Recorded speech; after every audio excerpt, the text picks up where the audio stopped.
yet. I've been working on it like 3 years. It doesn't have a title. But what it is an exploration of sex and its relationship to capitalism.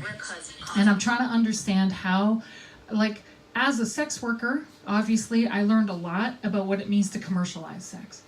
But what I also noticed is that there were a lot of parallels between what sex workers do and what girlfriends and wives do. And I was interested in, like, well, what? Yeah.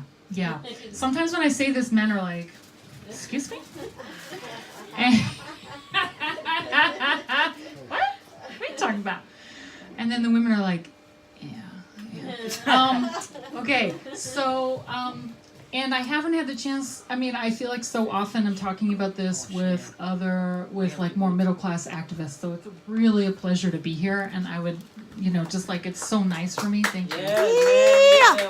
Down on middle class media, I'm just saying. Yeah, it's so nice to, I just like would love to hear people's feedback. I mean, basically what I wanted to create scholarship that takes what we know as sex workers and turns it into theory and says, this is what we actually know from living it. So this is what everybody who I work with, we already know this. We know that sex work is real work.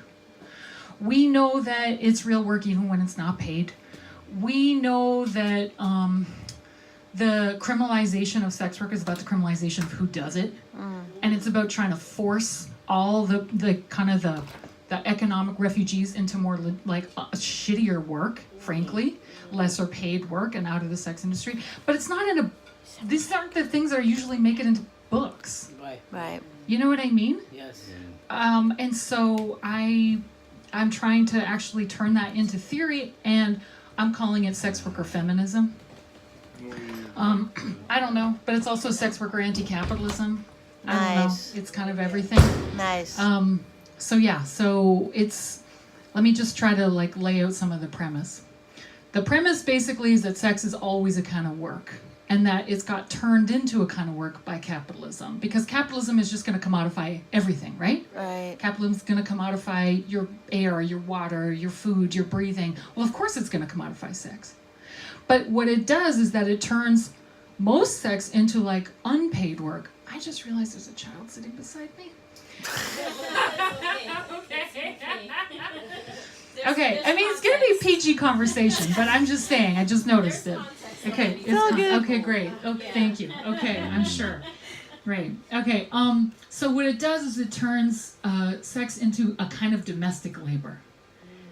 So sex becomes something that is just part of the whole expectation of the housework that women will perform for men, and especially for elite men, right? So it's making them feel good, smiling, being pleasing, having a sexuality that other people find appealing. That can be very restricted, that can be sexy, it can be modest, whatever it is other people want. It means being the one that has to observe all the norms, learn all the standards, learn all the rules, make all the decisions about how to be,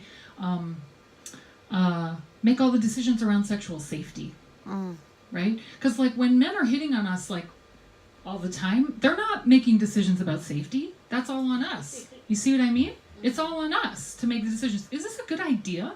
Is this a safe idea? Is this going to be good for my heart, for my relationships, for my work? That's all on us. And so that's a kind of work that's put on us to make decisions about sexual safety, to be beautiful, to be pleasing, to smile. And we're trained all in that from the time we're babies. Right? Why can't a little 5-year-old girl run around with no shirt on? Why not? And a little 5-year-old boy can.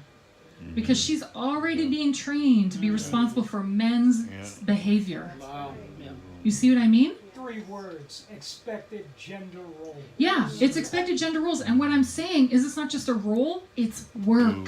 Right. That's what I'm saying. It's work. And then that work, just like every other form of domestic work, just like doing the dishes, just like taking care of the family, just like being the one who does all the work to heal people. Right? Who does all that work? White dudes aren't doing that work. And they're not doing the work either of being sexy. That You part. may have noticed. That part. Are they? Who has to look good? Who has to look good? Oh yeah. Whose hair has to suit the standards of elite men? Right. Whose look has to suit the standards of elite men? That's all work we do. Who has to do the screening, the careful safety checking? We do. Who has to do all the work to make sure your date is safe? We do. That's real work. Sex workers do it, but girlfriends do it too. And when they do, it's real work. That's kind of some of it. This is deep, man. This is deep. Thank you. But I would really love some thoughts, feedback. Like I said, I'm usually talking to more class privileged people who are not always so close to what it means to, not as close to, their survival needs are all met. You know what I mean? Right. Yeah. So they don't have some of the same struggles and issues that other people do. So I'd be happy to hear folks' feedback. Any thoughts for Chanel? Any questions? Angel Heart, you got it. Any questions for Chanel? Any thoughts? I will say one. And maybe Dee, I'll ask you to hold this. Just because you don't have to put it on me even, just that it's here. So Chanel was also in this book, that's the book. And a beautiful thing is I am just really excited that more and more people are creating theory, right? That's the bottom line. That's just everything to me, because one of the things that happens is not only is these sort of channels of media and AKKdemia, as I affectionately call it, constantly about us without us, right?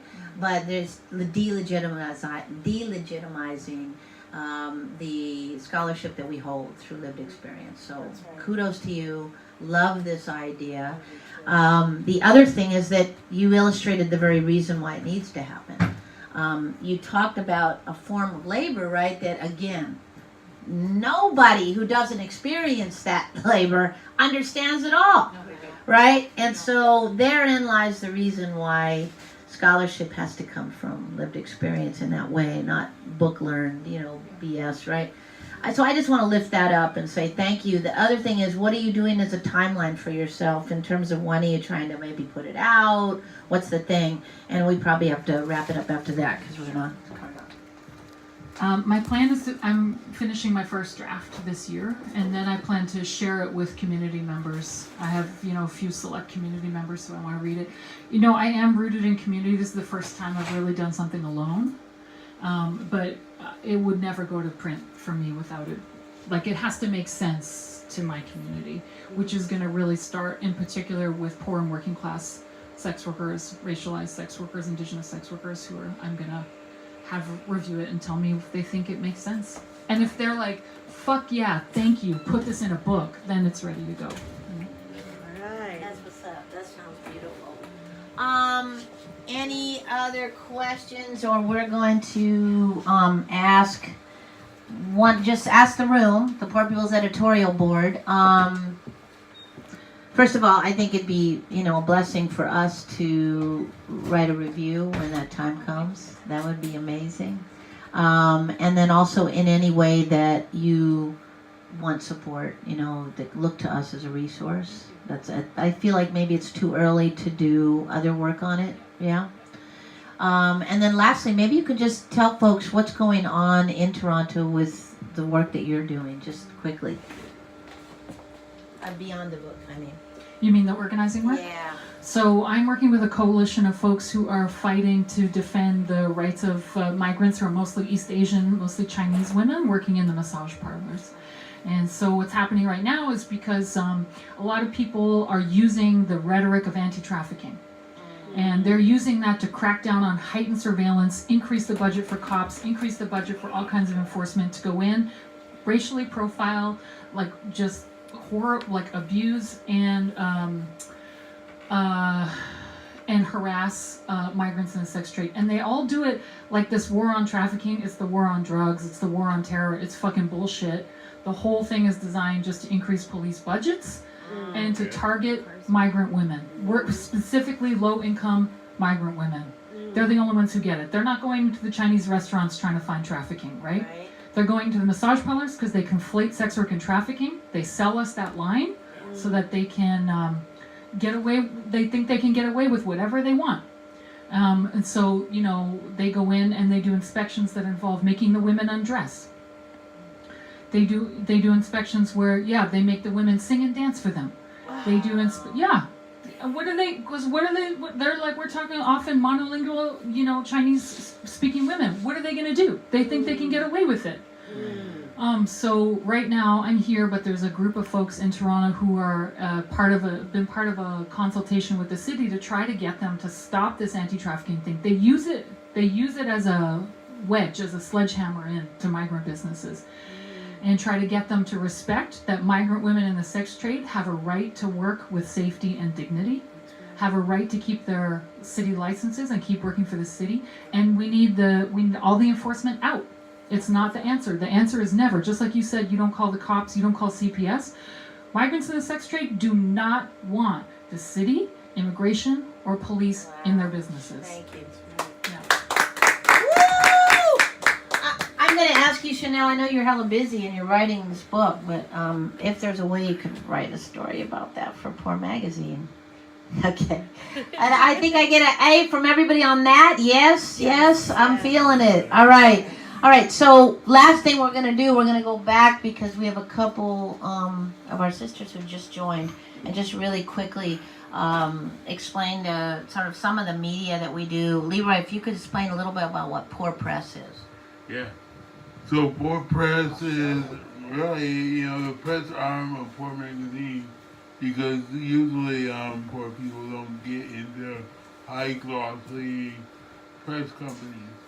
So Poor Press was established in the late 90s to get poor authors and authors that don't have the bling bling into books, and yeah. So some examples this year in the 2019 release were none other than Mr. Leroy Moore's Crip Hop. Very beautiful. As well, Mr. D. Allen, who's holding the camera, which I don't have a copy of his beautiful book, Skeletal Black. Yes. As well as the beautiful Audrey Candycorn and her book with her two sons, Amir and Zaire, the Ishimi Stranger Danger Saga. Yes. Auntie Francis's book, The Making of Auntie, Mass Driver with Bruce Allison, and am I forgetting anybody else? Usay Nandi. And Queen Nandi with Dear God. Dear God. Exactly. And the big book. So these are some examples too. The Hard Worker, we do children's books as well as adult books, and this kind of brings me to the last thing, which is that our youth scholars in Decolonized Academy create a newspaper of their own. It's a youth-led, all nations, all generations paper. So I also want to put out to any of the guests here, if you did a story, not only would it be in Poor, but it would also be in the newspaper. So that's another thing. And this gets distributed all across the Bay, right? And so the new work that they're working on is the research. The one thing that I do want to say too, before we close out, is holding in our hearts our brothers and sisters, because homefulness, which we're all in right now, as we say, is a homeless people's solution to homelessness. But in the city of Berkeley, again, they have pot crazy, so-called progressive Berkeley. They just voted to ban, whatever that means, people from being able to sleep in their own cars as houseless folks, which many of us do, which me and my mom did when we had a poopty to sleep in, when we weren't in doorways and bus benches and shelters. Anyway, how do you ban people who have nowhere to go? Right?